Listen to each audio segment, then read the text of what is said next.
বন্ধুরা, আজকে আমরা চলে এসেছি একটা টোটালি নতুন স্কিম নিয়ে, সুকন্যা সমৃদ্ধি যোজনা। হ্যাঁ, আমরা এই প্রকল্পের নাম সকলেই শুনেছি। কম বেশি এই প্রকল্পের বিষয়ে আমরা অনেকেই জানি। হয়তো আপনারা ইউটিউবের প্ল্যাটফর্মে এই রিলেটেড অনেক ভিডিও দেখেছেন। তবুও বলবো আজকের ভিডিওটি প্রথম থেকে শেষ পর্যন্ত কন্টিনিউ করবেন, কারণ আজকে আমি এই প্রকল্পের সম্পর্কে সমস্ত কিছু বিস্তারিত আলোচনা করব এই ভিডিওর মাধ্যমে। ভিডিওটি শুরু করার আগে পরিচয় করিয়ে দিই, আমি বিবেক আর আপনারা দেখছেন টেকনিক্যাল বিবেক ইউটিউব চ্যানেল।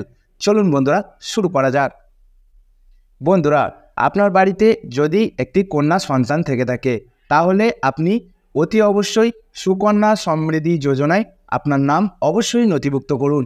যে কোনো সরকারি ব্যাংক অ্যাকাউন্ট অথবা পোস্ট অফিসের মাধ্যমে আপনি কিন্তু এই অ্যাকাউন্ট করতে পারবেন। এরপর আপনাদের মনে প্রশ্ন আসতে পারে, আপনারা একটা মেয়ের জন্য কটি অ্যাকাউন্ট তৈরি করতে পারবেন? আপনারা কিন্তু একটি মেয়ের জন্য একটি অ্যাকাউন্ট তৈরি করতে পারবেন। সেক্ষেত্রে আপনি দুটো অ্যাকাউন্ট করতে পারবেন না। অনেকের মনের মধ্যে এটাও প্রশ্ন থেকে থাকে, আমাদেরকে মাসে কত টাকা দিতে হচ্ছে অথবা বছরে কত টাকা লাগছে, টোটাল আমি ইন্টারেস্ট কত লাগছে, টোটাল আজকে সমস্ত কিছু আমি স্টেপ বাই স্টেপ জানিয়ে দেব। ভিডিওটা কন্টিনিউ করতে থাকুন। আমাদেরকে এটির জন্য অনেকগুলি স্কিম দেওয়া হচ্ছে। আমরা চাইলে 3 মাস অন্তর আমরা কিন্তু টাকা পেমেন্ট করতে পারি, এবং আমরা প্রতি মাসেও পেমেন্ট করতে পারি, এবং আমরা যদি চাই আমরা ইয়ারলিও পেমেন্ট করতে পারি।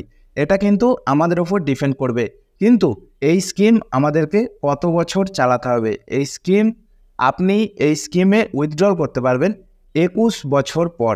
21 বছর আপনাকে এই স্কিম কিন্তু চালাতে হচ্ছে না। অনেকজন ভাববেন হয়তো এতটা লং টাইম ধরে আমাকে স্কিমটা চালাতে হচ্ছে, সেই জন্য হয়তো অনেকে ঘাবড়ে যাবেন। কিন্তু ঘাবড়ানোর কিছু নেই।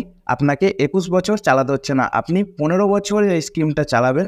15 বছর পর অটোমেটিকলি কিন্তু আপনার স্কিমটা চালু থাকবে। তো আপনি 21 বছর পর আপনি কিন্তু টাকাটা উইথড্রল করতে পারবেন। আপনাদেরকে বছরে কত টাকা দিতে হবে?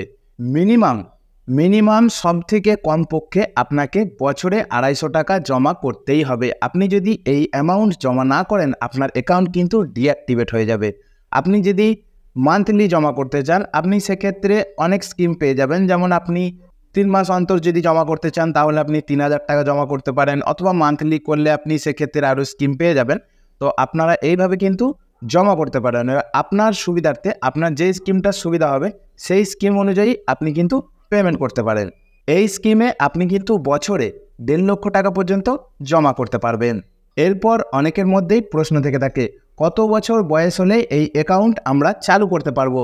সেক্ষেত্রে আপনাদের জন্য জানিয়ে রাখি, আপনারা কিন্তু আপনাদের মেয়ের যখন 1 বছর বয়স থাকবে, আপনারা কিন্তু 1 বছর থেকেই 10 বছরের মধ্যে আপনাকে কিন্তু এই অ্যাকাউন্ট চালু করতে হবে। আপনি যদি 10 বছর পার করে দেন, সেক্ষেত্রে কিন্তু আপনি এই সুকন্যা সমৃদ্ধি যোজনার অ্যাকাউন্ট কিন্তু আপনি খুলতে পারবেন না। ভারত সরকার কন্যা সন্তানদের জন্য খুবই সুবিধাজনক একটি প্রকল্প নিয়ে এসেছে। তো এক্ষেত্রে আমি আরেকটা কথাও আপনাদেরকে বলে রাখি, আপনারা যদি মাসের শুরুতেই ইয়ারলি যে টাকাটা আপনাদের হচ্ছে, আপনারা যে অ্যামাউন্ট ইয়ারলি যে অ্যামাউন্ট, সেই অ্যামাউন্ট যদি মাসের শুরুতেই আপনারা জমা দিয়ে দেন, সেক্ষেত্রে আপনি কিন্তু যখন টাকাটা আপনার ম্যাচুরিটি হবে, যখন আপনি উইথড্রল করবেন, তখন কিন্তু টাকাটা আপনি দ্বিগুণ পরিমাণ কিন্তু পেয়ে যাবেন। আজকের ভিডিওটি এই পর্যন্তই। ভিডিওটি যদি কারোর কোনো বুঝতে প্রবলেম হয়ে থাকে, অবশ্যই কমেন্ট বক্সে কমেন্ট করে জানাবেন। সকলের সুবিধার্থে ভিডিওটি অবশ্যই বেশি বেশি করে শেয়ার করে রাখবেন। চ্যানেলের মধ্যে যারা নতুন ভিজিট করেছেন, অবশ্যই চ্যানেলটিকে এক্ষুনি সাবস্ক্রাইব করে নিন, কারণ এরকম ধরনের নিত্য নতুন আপডেট প্রতিনিয়ত আমরাই আপনাদের কাছে পৌঁছে দিই।